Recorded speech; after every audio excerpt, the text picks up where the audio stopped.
이 시간에 우리 사전 몇 장 보려고 합니다.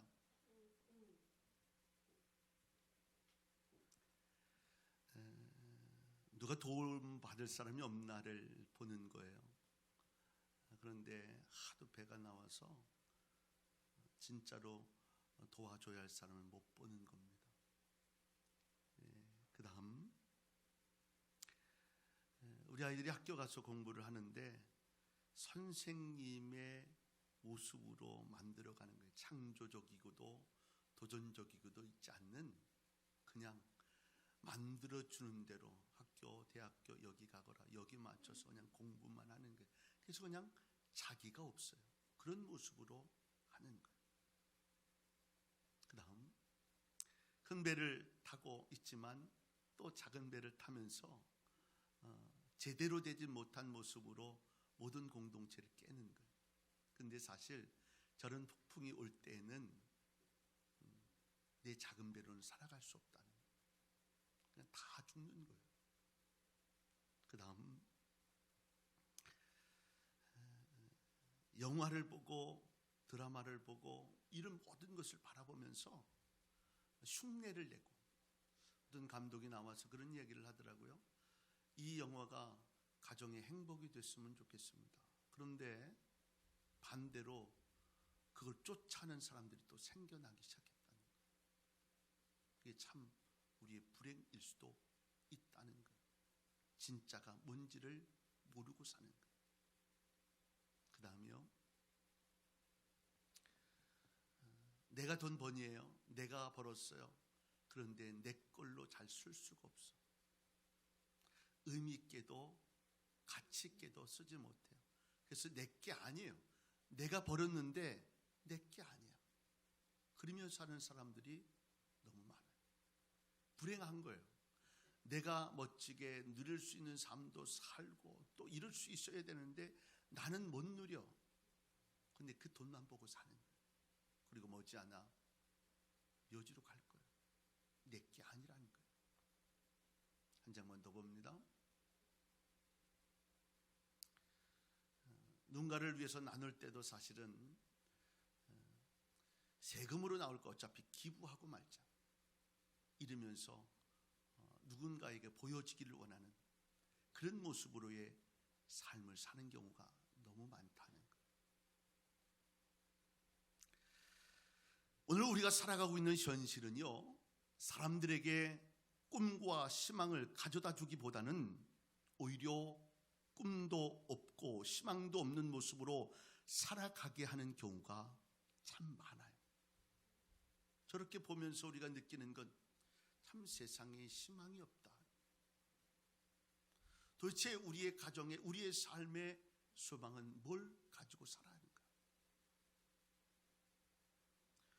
러시아에 무너졌던 도스토옙스키는 이런 말을 했습니다. 희망이 조금도 없는 사람은 살 수가 없다. 희망 없이 사는 것은 살기를 중지한 것과 같다. 희망을 가지고 소망을 가지고 살아가는 것이 살아가는 거예요. 그런데 현실이 그렇지를 못한 거예요. 오늘 이 상황을 오늘 본문은 잘 소개해 주고 있습니다. 이스라엘의 절망적인 상황을 묘사하고 있어요. 바벨론 나라에 패망한 이스라엘 백성들이 바벨론의 포로로 잡혀갑니다. 이스라엘 백성들은 하나님의 말씀을 가지고 살면서 하나님이 우리를 견고하게 쓰리라, 서게 하리라 생각했어요. 그런데 이게 비참한 신세가 되어 있어요. 아니, 이렇게까지 우리도 잘못은 했지만 하나님이 우리를 이렇게까지 만드실 수 있나, 이런 생각을 하게 됐어요. 약속하신 하나님의 말씀대로 되지 않자 낙심하고 있었던 그때에 에스겔을 부르시면서 성령의 이끌려 뼈가 가득한 골짜기에 가게 되어집니다. 그리고 환상을 바라보면서 이스라엘 백성들을 생각하게 되는 내용이 오늘 본문에 있는 내용입니다. 그곳에는요, 뼈들이 심히 많았다고 했습니다. 그런데 모두가 다 말랐어요. 우리 2절의 말씀 보니까 아주 말랐더라 이렇게 표현해요. 살 수 있는 아주 좀 어떤 건덕지가 있는 게 아니고 바싹 말라버리는 거예요. 도저히 소생할 수 있는 그런 기회가 없는 거예요. 완전한 멸망이고 완전한 절망이에요. 회복 불가능해요. 이 모습을 지금 보고 있는 거예요. 그런데 하나님이 주신 말씀이 뭐냐면 인자야 이 뼈들이 너희 살겠느냐. 오늘 그렇게 말라있는 뼈들을 바라보면서 하나님이 에스겔에게 하신 말씀, 이 뼈들이 도저히 살겠니? 이 뼈들이 너희 살겠느니? 이렇게 물으시는 거예요. 도저히 가망성이 없어요. 앙상한 뼈, 다 말라 비틀어진 뼈만 남아있는데 이게 살아있을 수 있는 어떤 건더기가 없어요.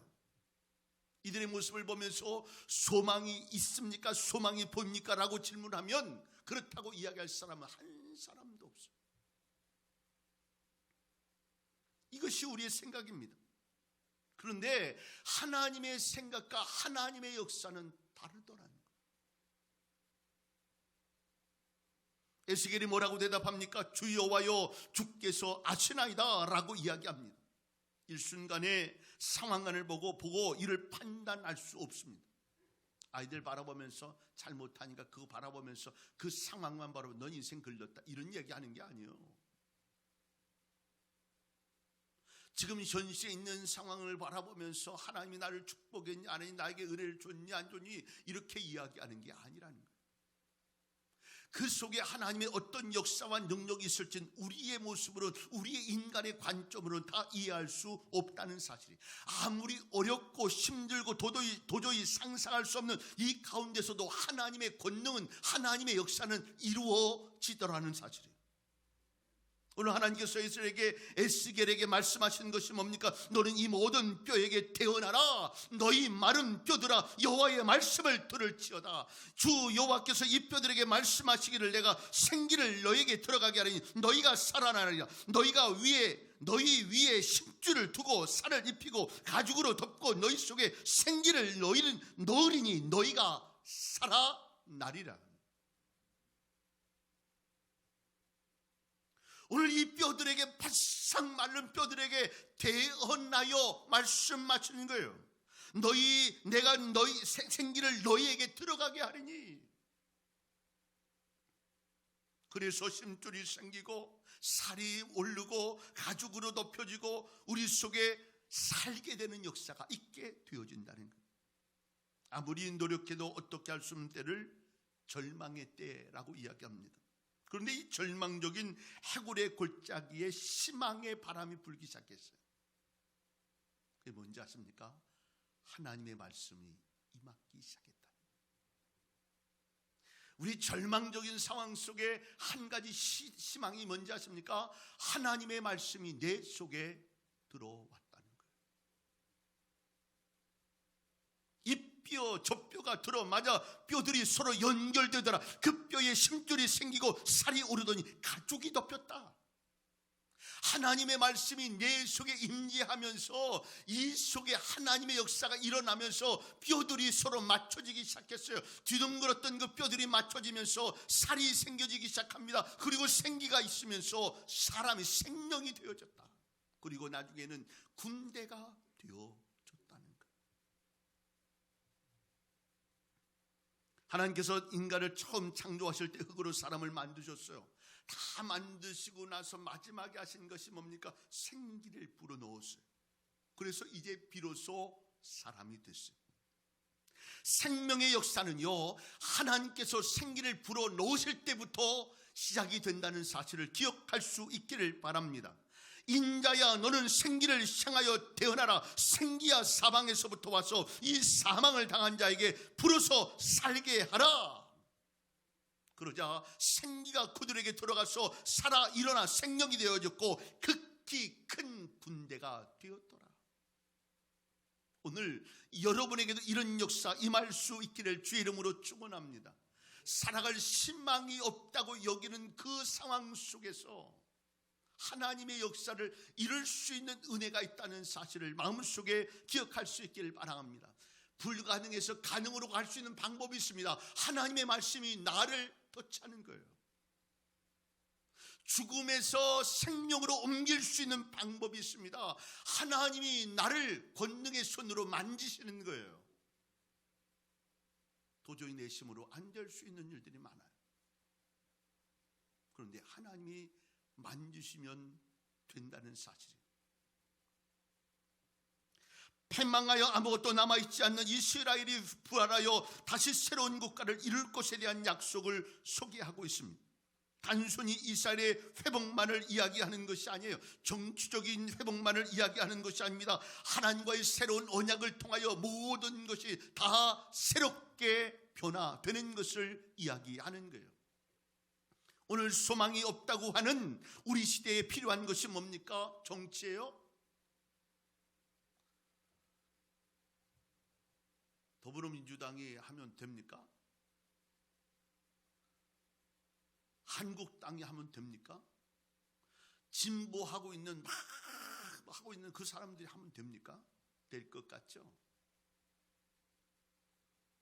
저는 뭐 영화에서 보듯이 모습은 이 정치가 술수가 너무 많아요. 그런 거 보면 다니엘은요, 왕조가 바뀌어, 지금처럼 대통령이 바뀐 게 아니고 왕조가 바뀌는 거예요. 그럼에도 불구하고 총리의 자리에서 있을 수 있었던 위대한 하나님. 저는 이런 믿음의 사람들이 우리들이 되어야 해요. 성도들이 되어야 해요.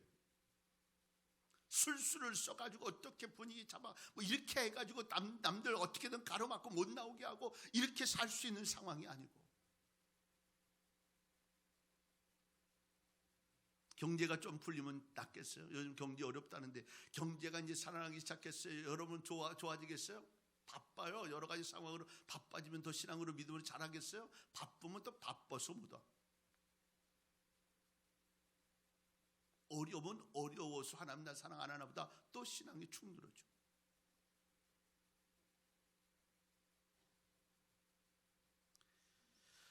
우리의 가정이 보금자리가 됩니까? 우리 아이들이 가정에 들어가면 오늘 피곤했는데 오늘 집에 와서 너무 좋다 이런 마음 가지고 있을까요?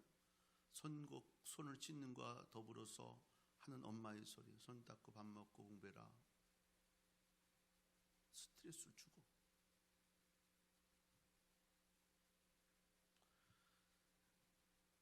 가정에서 왕은 누군지 아세요? 제가 볼 때는 여자들이. 우리 집도 그래요. 제가 왕 같죠?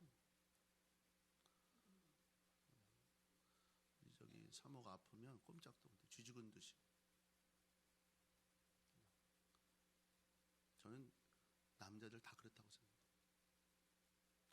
조금 불편할 거면 얘기 못해.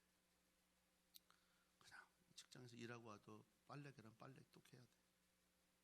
설거지 어디 아프다 그러면 또 설거지 해야 돼. 또 애 보라면 또 애 봐야 돼. 뭐 이런 거예요. 가정이 보금자리가 되냐고. 저는 쉽지가 않다고 생각해요.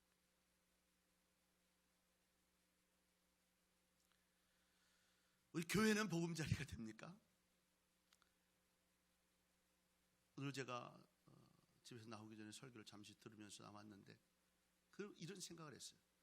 설교를 듣고 한 주간을 살아갈 수 있는 어떤 목표가 생기고 기도의 제목이 생기고 이 의지를 가지고 살아갈 수 있도록 한 주를 그렇게 만들어야 되는데 거기에 대한 그 마음의 표현들이 내가 다 할 수 있을까? 제 숙제입니다.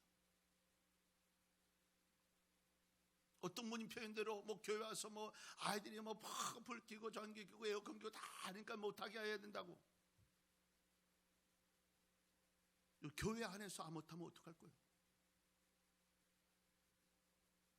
여기서 꿈꾸고 여기서 생각하고 여기서 말할 수 있어요. 예배에 오면서 마음의 은혜도 있습니까? 마음의 평안함도 있습니까? 어떤 분의 표현대로 교회 오면 참 좋아요 라고 하는 마음의 은혜가 있어요.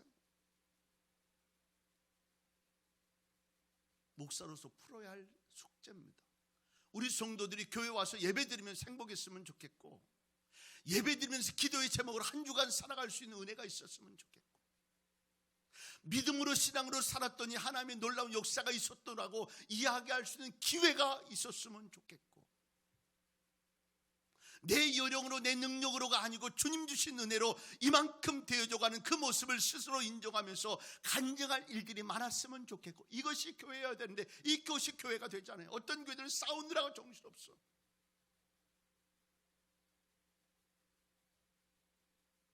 말씀도 예배도 기도도 은혜도 하나도 안 돼.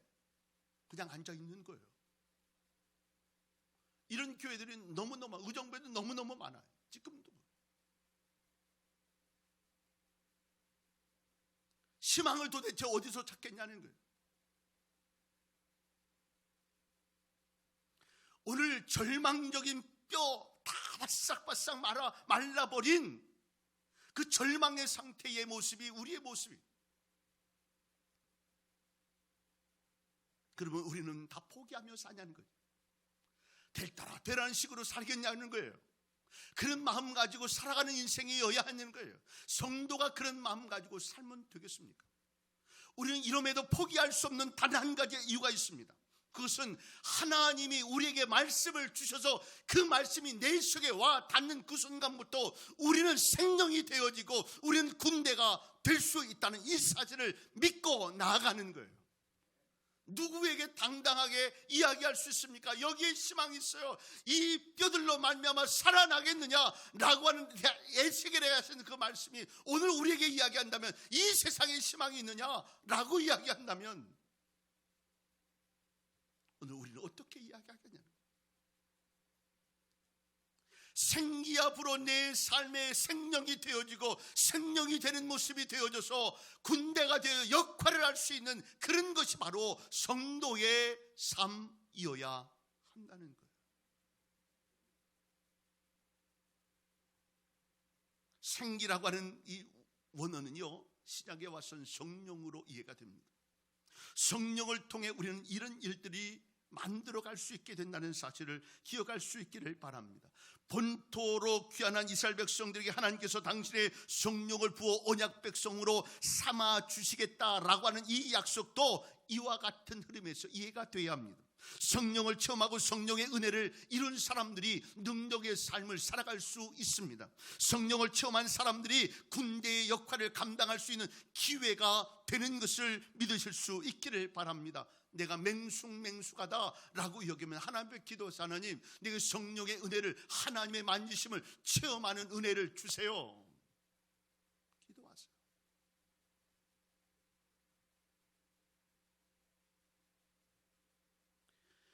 그래서 사도 바울은 로마서 8장에도 누구든지 그리스도의 영이 없으면 그리스도의 사람이 아니라 라고 이렇게 단호하게 선언하고 있어요.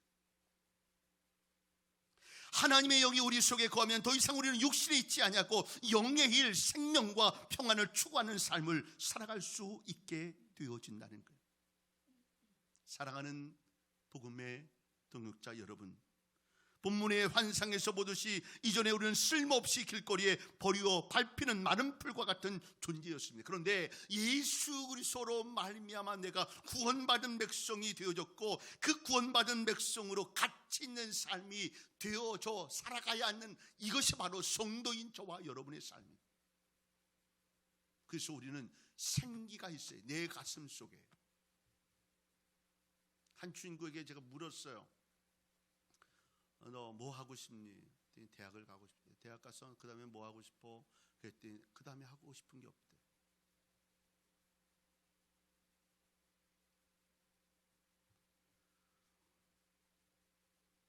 어떻게 보면 우리의 모습은 역동적인 활력적인 삶의 모습이 없어요. 똑같은 돈을 벌고 똑같은 목적을 추구하면서 가도 어떤 마음을 가지고 가느냐에 따라 상황은 달라져. 근데 성도인 우리들은 생기가 여기 있는 사람들로 살아요. 생명의 사람들로 살아가야 됩니다. 역할할 수 있는 삶이 되어야 해요. 함께 어우러져서 이 지역에 우리로 말미암아 하나님의 영광이 나타날 수 있는 건강한 교회는, 저는요, 목사도 끊임없이 주를 위해 애쓰고 노력하는 일에 마음 두는 거고, 성도들도 하나님 기뻐할 게 뭔가에 초점을 두는 거고, 이것이 맞춰서 어우러져 가는 거예요. 이게 역할이 되는, 역할 분담이 되는 거예요. 그래서 군대의 역할을 할 수 있는 모습이 생기. 그래서 세상을 바꿔야 합니다. 삶의 토장을 우리를 통하여 바꿀 수 있는 사람이, 내가 지금 살아있는 사람이고 내가 능력 있는 사람이고 내가 생명 있는 사람이라고 한다면 그 역할을 할 수 있는 사람으로 살아야 해요. 어떤 상황에 이렇게 처절한 비참한 희망이라고는 한 가지 없는 마른 뼈와 같은 이런 세상 앞에 우리는 군대가 되어지는 삶이 되어야 하는 거예요. 어떻게만 가능하다고요? 하나님이 나를 만지셔야 돼요. 하나님의 말, 생기야 나와서 불어라. 내가 살아나려. 그리고 큰 군대가 되리라.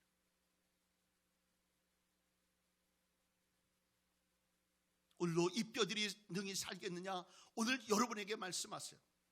그럼 우리 마음속에 에스겔에 대하여 주께서 아시나이다 라고 얘기했지만 이 말 속에는 예, 할 수 있습니다.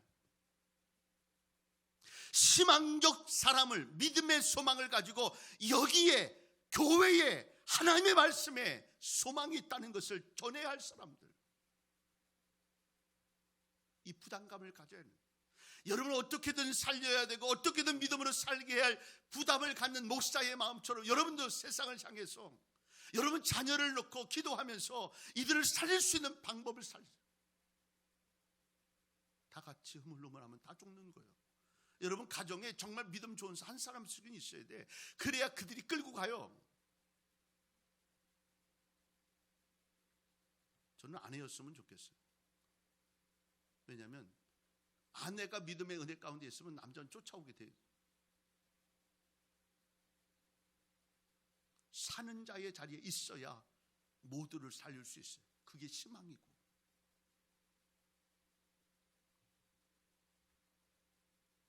그래서 소망을 가지고 세상을 살아갈 수 있는 기회를 가져요. 가난한 행상인의 아들로 태어났습니다. 한 곳에 머물러 산 적이 없어요. 여기저기 쫓아다니며 떠돌아다니며 살았어요. 그러다 보니까 잠자리가 늘 불편했어요. 그러면서 생겨진 꿈이 뭐냐면 내가 호텔을 줘야 되겠다는 거예요. 단 한 가지가 미천이었는데요, 그건 말씀이었어요. 믿음은 바라는 것들의 실상이에요. 이 말씀 붙지 않고 기도하면서 하나님의 역사를 이룰 수 있는 사람이 됐어요.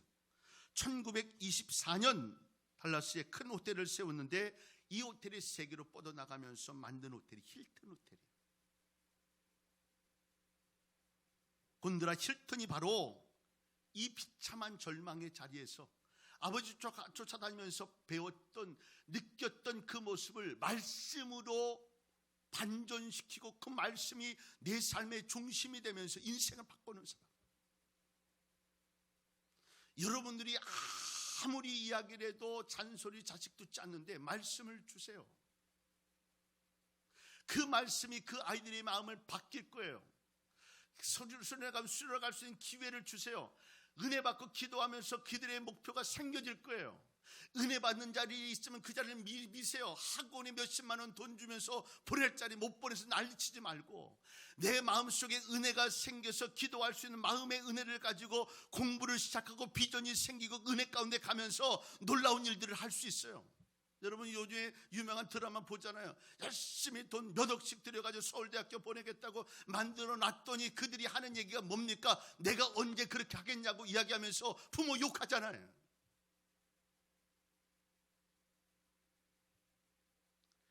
우리의 희망은 모두 다 어디서부터냐면 하나님의 말씀이, 하나님이 나를 만지시는 데부터 이루어져야 돼요. 내 인생이 내 의지대로 사업이 됩니까? 안 돼요. 하나님이 밀어주시는 그 은혜로 희한하게 기적같이 연락 온 그 기적의 그 소식이 내가 할 수 있는 어떤 또 길이 됐어. 이렇게 가야 되는 거예요. 열심히 애들 위해서 산다고 됩니까? 아니요. 하나님의 자녀를 세워요. 오늘도 이제 아기 태어나 처음 온 아기 있다는데 마음속에 그런 마음이, 내 자식으로 키우면 막 화나지. 식사하며 뒤를 봤더니 어떤 베트남에 사는 어떤 한인 사람인데 막 불이 막 속이 터져가지고 막 애 가리키는 막 보신 분이 있을지 몰라요. 막 속이 터져가지고 막 화가 잔뜩 나가지고 화만 키우지. 하나님이 그를 만지시게 해야 돼요. 남편이 바뀌고 사업이 바뀌고 내 인생이 바뀌는 거 하나님이 나를 만지셔야 돼요. 내가 해야지. 죽을 힘을 다해야지. 제 핸드폰에요, 영어 어플이 몇 개가 돼요. 시간 내서 이게 내 의지로 되는 게 아니에요. 하나님이 나를 만지고 나를 만들어서 자꾸 할 수 있는 그 기회를, 이 마른 뼈들, 바짝바짝 마른 이 뼈들 가운데 도대체 이 뼈들이 있는 게 살겠느냐? 여러분, 살 수 있어요. 그 살 수 있는 방법은 하나님이 날 만지시는 거예요. 그 마른 뼈들이 있는 세상을 바뀔 수 있게끔 영향을 줄 수 있는 것은 군대를 만드는 거예요. 그 군대는 하나님이 역사하는 거예요. 이 어린 가슴 속에 하나님의 은혜를 가지고 믿음은 바라는 것들이 실상이라고 했으니까 이 마음을 꿈꾸고 살았던 그에게 호텔은 주어졌어요. 이렇게 됩니다. 혹시 절망 가운데, 오늘 좌절 가운데 있는 친구들, 오늘 그런 사람들이 있다고 한다면 마음속에 은혜로 느낄 수 있길 바랍니다. 한 친구 얘기 들으면서 요즘에 이렇게 우울증이 생기고 그런다는 얘기 들으면 제 마음이 아팠는데, 그런 분이 있다고 한다면 하나님이 날 만져달라고 기도하세요. 멍할 때가 있어요. 그럴 때 하나님 날 잡아요. 별기가 다 하려고 하지 말고 하나님이 날 잡아요. 이게 가장 최고의 멋진 방법이에요. 오늘도 하나님의 말씀이 임하고 그 말씀이 생기야 너를 통하여 살아나리라, 너를 통하여 군대가 되리라, 이 말씀으로 군대를 만들어 놓은 놀라운 역사를 보았던 에스겔처럼 오늘도 우리의 현실 가운데 하나님이 나를 만지시고 세상을 만지고 우리 교회를 만지고 우리 가정을 만져서 놀랍게 역사하는 능력을 바라볼 수 있는 은혜가 있기를 주의 이름으로 축원합니다. 기도하겠습니다.